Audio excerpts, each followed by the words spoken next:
हे काजूचं झाड आहे हं. आणि ह्याच्यात खूप प्रकार असतात. हं. वेंगुर्ला 4, वेंगुर्ला 7, हं. वेंगुर्ला 9 हं. ह्या प्रकारच्या जाती आहेत. हे संकरित जाती आहेत संशोधन केलेल्या. हं. आणि दुसरी असतं जाती आपली देशी जात, रेग्युलर. रेग्युलर. हं. तर ती बी लहान असते. हं. आता हे जे झाड आहे हे वेंगुर्ला 4 आहे हं. आणि ह्याचं वैशिष्ट्य असं आहे की हे हं. धरताना अगदी भरपूर हं. एकाच बंचला भरपूर धरतात. हं. आणि ह्याचं जे बी थोडी हं. लहान असते हं. आणि ह्याला बोंड म्हणतात. हं. ठीक आहे. ह्या बोंडापासून दारू पण बनते. बरं. हां. हं. पण आता इथं आमचं तेवढं मोठं काय प्रोडक्शन आहे त्यामुळे ते काय हं. होत नाही.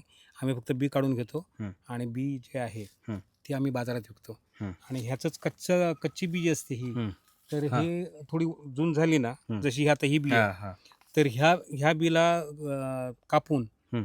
ह्याचे पण गर काढतात. ओले काजू म्हणतात हां, त्याला. हां, हां. ते त्याच्यात तुम्ही वेगवेगळ्या प्रकारचं मटणामध्ये घालू शकता, भाजी बनवू शकता वगैरे. हं. हं. तर हे ते भाजीसाठी वापरतात. हां, हे भाजीसाठी वापरतात आणि हं. हे तुम्ही काजूगर बनवता. हां. हे फॅक्टरीमध्ये जातात, मग त्या ठिकाणी रोस्टेड होतात, हां, हां. फोडून वगैरे ते काजूगर बनतो. ओके. म्हणजे पुढच्या ह्याचं. हां, पुढच्या याचं. हं. आणि हे झाड कधी लावलंय तुम्ही? हां, हे झाड जे आहे ह्याला 5 वर्ष झाली. हं. 20 मध्ये लावलेलं झाड आहे. हं.